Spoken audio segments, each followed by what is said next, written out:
स्वामी भक्त एवं दयालु पुरुष की श्रेष्ठता बतलाते हुए इंद्र और तोते के संवाद का उल्लेख। युधिष्ठिर ने कहा, पितामह, अब मैं दयालु और भक्त पुरुषों के गुणों का वर्णन सुनना चाहता हूँ, कृपा करके बतलाइए। भीष्म जी ने कहा, युधिष्ठिर, इस विषय में भी तोते के साथ इंद्र का जो संवाद हुआ था, वह प्राचीन इतिहास बतला रहा हूँ, सुनो। काशी राज के राज्य की बात है। एक व्याध विष में बुझाया हुआ बाण लेकर गांव से निकला और इधर-उधर मृगों को ढूंढने लगा। एक घने जंगल में जाने पर उसे थोड़ी ही दूर पर कुछ मृग दिखाई पड़े। उसने उन मृगों को लक्ष्य करके बाण चलाया, किंतु निशाना चूक जाने से वह बाण एक महान वृक्ष में धंस गया और उसका तीक्ष्ण विष सारे वृक्ष में फैल गया। इससे उसके फल और पत्ते झड़ गए और वह वृक्ष धीरे-धीरे सूखने लगा। उसके खोखले में बहुत दिनों से एक तोता निवास करता था। उसका उस वृक्ष के साथ बड़ा प्रेम था, इसलिए वह उसके सूखने पर भी उसे छोड़कर कहीं जाना नहीं चाहता था। उसने बाहर निकलना बंद कर दिया और चारा चुगना भी छोड़ दिया। अतः अब उससे बोला तक नहीं जाता था। इस प्रकार वह धर्मात्मा शुक कृतज्ञतावश उस वृक्ष के साथ अपने शरीर को भी सुखाने लगा।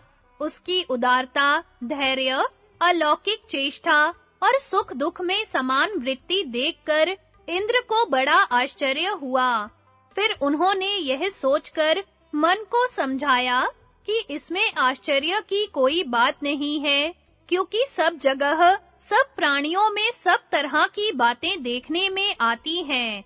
तदनंतर इंद्र पृथ्वी पर उतरे और ब्राह्मण का रूप धारण करके उस पक्षी से बोले, पक्षियों में श्रेष्ठ शुक, मैं एक बात पूछता हूँ, तुम इस वृक्ष को छोड़ क्यों नहीं देते? इंद्र के इस प्रकार पूछने पर तोते ने मस्तक झुकाकर प्रणाम किया और कहा, देवराज, आपका स्वागत है। मैंने अपने तपोबल से आपको पहचान लिया है। उसकी बात सुनकर इंद्र ने मन ही मन कहा, वाह, क्या अद्भुत विज्ञान है। फिर उन्होंने वृक्ष के प्रति उसके प्रेम का कारण पूछते हुए कहा, शुक, इस वृक्ष पर ना पत्ते हैं, ना फल, और न अब इसके ऊपर कोई पक्षी ही रहता है। जब इतना बड़ा जंगल पड़ा हुआ है, तो तुम इस सूखे वृक्ष पर किस लिए रहते हो? यहाँ और भी तो बहुत से वृक्ष हैं, जिनके खोखले पत्तों से ढके हुए हैं, जो देखने में सुंदर और हरे भरे हैं, तथा जिनके ऊपर खाने के लिए काफी फल फूल मौजूद हैं। इस वृक्ष की आयु समाप्त हो गई है। अब इसमें फलने फूलने की शक्ति नहीं रही, तथा यह निसार और श्रीहीन हो चला है। अतः अपनी बुद्धि से सोच विचार कर इस ठूठे पेड़ को तुम त्याग दो। भीष्म जी कहते हैं, धर्मात्मा शुक ने इंद्र की बात सुनकर लंबी सांस छोड़ते हुए दीन वाणी में कहा, देवराज, मैंने इसी वृक्ष पर जन्म लिया और यहीं रहकर अच्छे-अच्छे गुण सीखे हैं।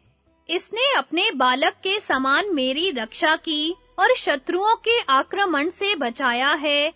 इसलिए इस वृक्ष पर मेरी बड़ी भक्ति है।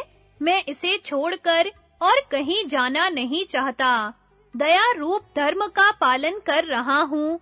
ऐसी दशा में आप कृपा करके यह व्यर्थ सलाह क्यों दे रहे हैं? साधु पुरुषों के लिए दूसरों पर दया करना ही सबसे महान धर्म बतलाया गया है।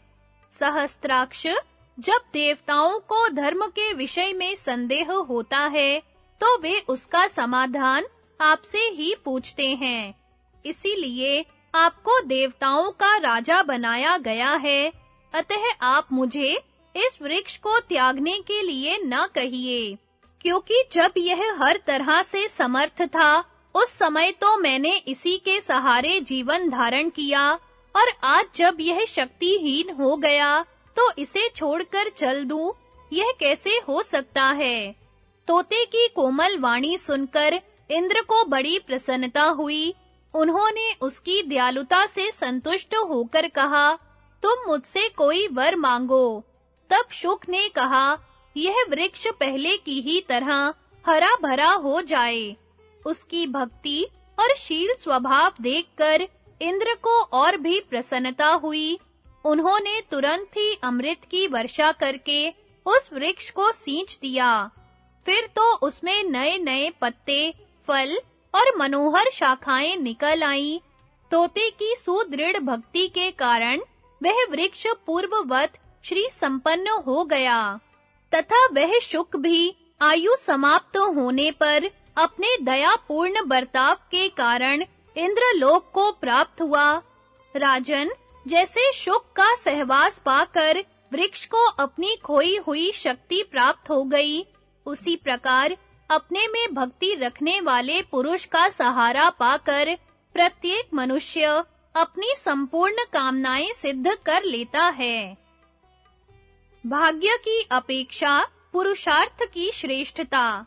युधिष्ठिर ने पूछा, पितामह, देव और पुरुषार्थ में कौन श्रेष्ठ है? भीष्म जी ने कहा, युधिष्ठिर, इस विषय में वशिष्ठ और ब्रह्मा जी के संवाद रूप एक प्राचीन इतिहास का उदाहरण दिया जाता है। पूर्व काल में महर्षि वशिष्ठ जी ने लोक पितामह ब्रह्मा जी से पूछा, भगवन, प्रारब्ध और मनुष्य के प्रयत्न में किसकी श्रेष्ठता है? ब्रह्मा जी ने कहा, बिना बीज के कोई चीज पैदा नहीं होती। बीज से ही बीज पैदा होता है और बीज से ही फल उत्पन्न होता है।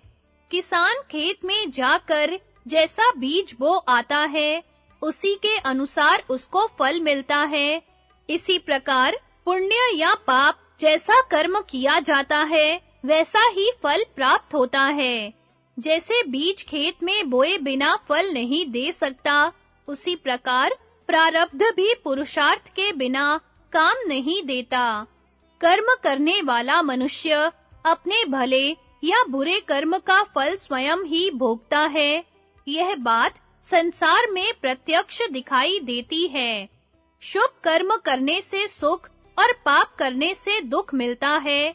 पुरुषार्थी मनुष्य सर्वत्र सम्मान पाता है, किंतु जो निकम्मा है, वह घाव पर नमक छिड़कने के समान असह्य दुख भोगता है।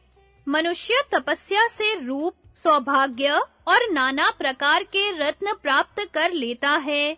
इस प्रकार कर्म से सब कुछ मिल सकता है, परंतु भाग्य के भरोसे बैठे रहने वाले निकम्मे को उससे कुछ नहीं मिलता। इस जगत में पुरुषार्थ करने से स्वर्ग, भोग, प्रतिष्ठा और विद्वता, इन सब की उपलब्धि होती है।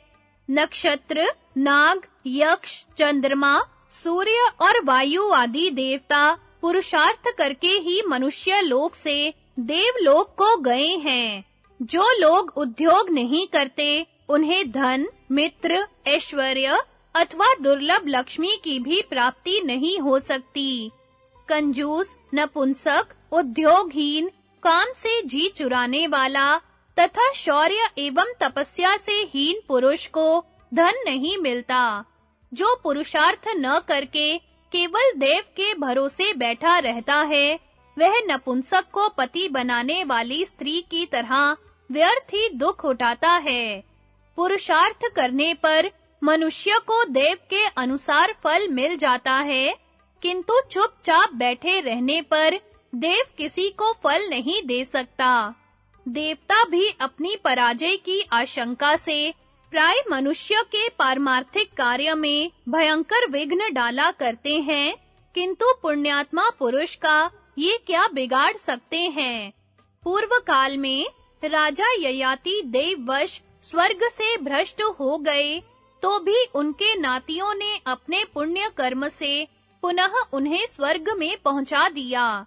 इसी तरह ईला के पुत्र राजऋषि पुरुरवा भी ब्राह्मणों के प्रयत्न से स्वर्ग को प्राप्त हुए। जैसे आग की एक चिंगारी भी हवा के सहारे से प्रज्वलित होकर महान रूप धारण करती है, उसी प्रकार देव भी पुरुषार्थ की सहायता से बड़ा हो जाता है। जिस प्रकार तेल समाप्त हो जाने पर दीपक बुझ जाता है, उसी प्रकार कर्म के नाश होने से देव भी नष्ट हो जाता है। निकम्मा मनुष्य बहुत बड़े धन का भंडार, तरह-तरह के भोग और स्त्रियों को पाकर भी उनका उपभोग नहीं कर सकता। जो दान करने के कारण निर्धन हो गया है, ऐसे सत्पुरुष के पास उसके सत्कर्म के कारण देवता भी पहुँचते हैं।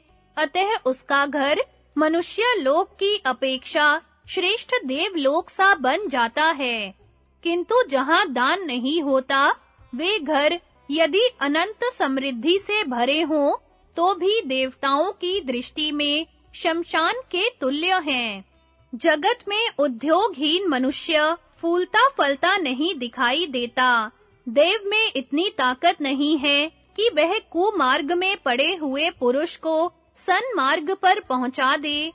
जैसे शिष्य गुरु को आगे करके चलता है, उसी तरह देव पुरुषार्थ का ही अनुसरण करता है। संचित किया हुआ पुरुषार्थी देव को जहां चाहता है ले जाता है। वशिष्ठ जी, मैंने सदा पुरुषार्थ के फल को देखकर ही ये सारी बातें बताई हैं।